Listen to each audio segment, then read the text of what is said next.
আপনার স্ত্রী যেদিন থেকে সন্তান সম্ভব হলো তাকে বলবেন প্রতিদিন একবার করে সূরা এই ইনশিকাক তিলাওয়াত করতে।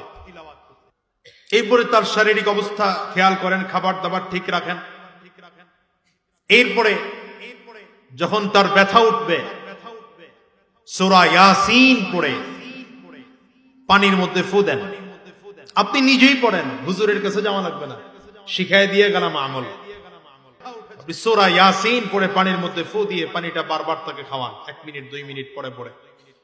যদি সন্তান হওয়ার ব্যথা হয় তাহলে তার ব্যথা আরো বাড়তে থাকবে, আর যদি এটা সন্তান হওয়ার ব্যথা না হয় তাহলে ব্যথা কমে যাবে ইনশাআল্লাহ। যদি দেখেন ব্যথা বাড়তেছে, এবার সূরা ফাতিহা পড়বেন 7 বার, দুরূদ ইব্রাহিম পড়বেন 7 বার, আর পড়বেন রব্বি ইয়াসসির ওয়ালা তুআসসির ওয়া তাম্মিম বিল খাইর।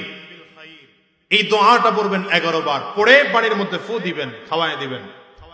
ইনশাআল্লাহ আশা করা যায় আল্লাহ তাআলা আপনার সন্তানকে নরমাল ডেলিভারি করবেন, সিজার করতে হবে না ইনশাআল্লাহ।